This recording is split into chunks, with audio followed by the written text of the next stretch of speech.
Service has come out strongly against what it says are malicious attempts, portraying it as an organisation that's falling apart.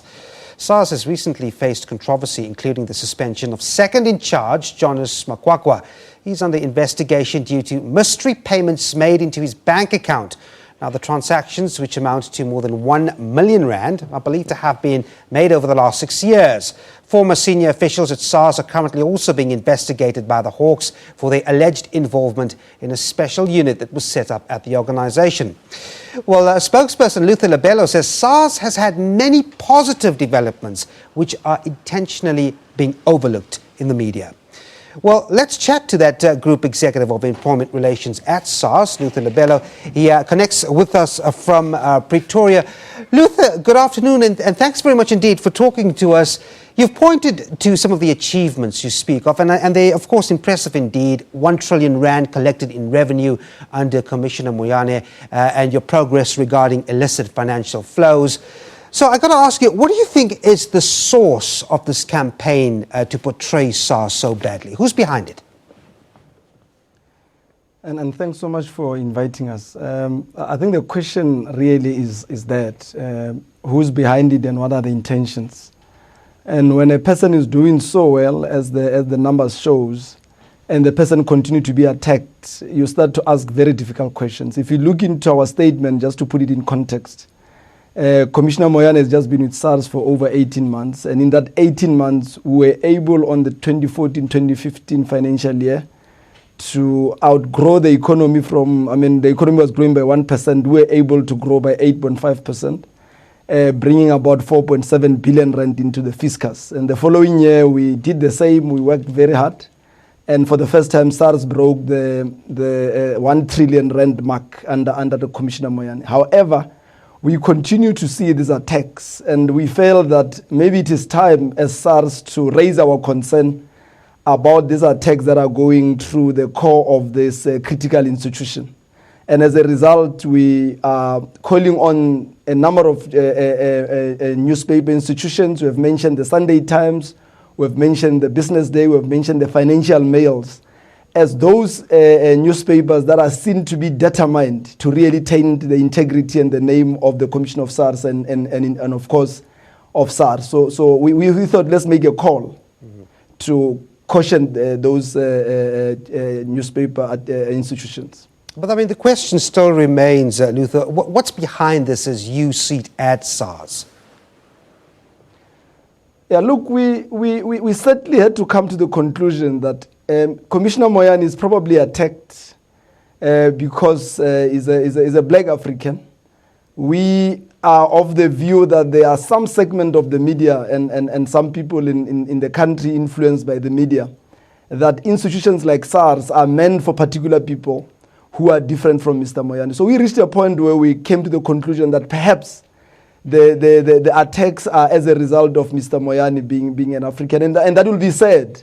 Because then what these newspapers are doing, they are continuing with the old mentality that judges proficiency and productivity and leadership on the basis of race. So we're very, very disappointed. I mean, one of the things that we have done since Commissioner Moyane came on board was to put clear strategies and clear systems to address what you call the illicit financial flows, which is costing billions and billions of money for tax revenue.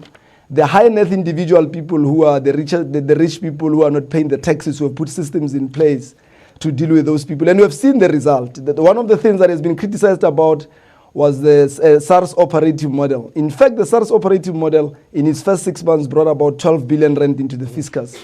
And it has transformed the SARS staff in a very immense way. We have brought in women. Women are now positioned into leadership, and that program continues to bring women into the leadership. So we keep on being confused as to why these attacks, and that's why we're coming to the conclusion that we came to.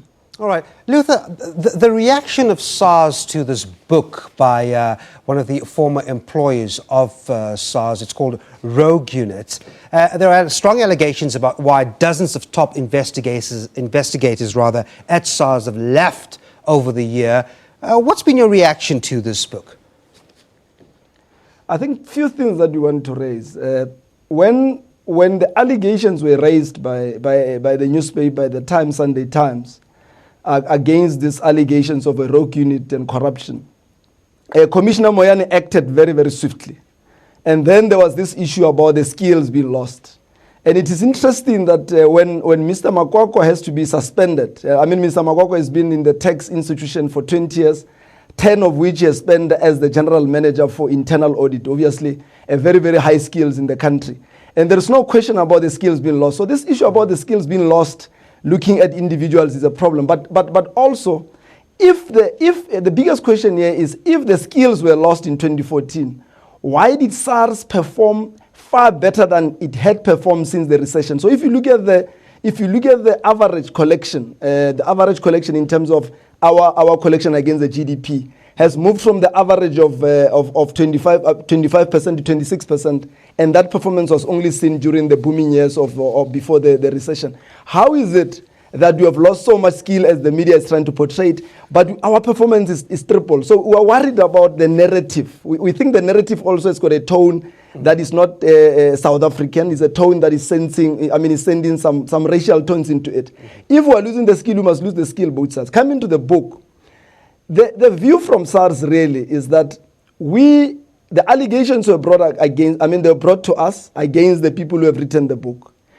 We put them through a process of a disciplinary hearing so that we give them an opportunity to answer to the allegations. They decided to resign. Now we know now that there is a judicial process with the Hawks that is running on the same matter to try to find the facts. And for people to then fight against going to the court process but decide to write a book worries us. As SARS, we are very hopeful that if the process was to end into the judicial process, our courts have demonstrated high levels of credibility and integrity, and we are hoping that this process will end there, because the truth will only be told in court. Mm-hmm. The truth cannot be told by myself writing a book. Obviously, when you write a book, you become inherently biased. Okay. So ours is to say, let the people who are claiming to be innocent allow the processes of the court to then acquit them. In that way, then we'll know that the truth was not biased. All right, fair enough. Thanks very much indeed. From SARS, Luther Lebelo, thanks very much indeed for talking.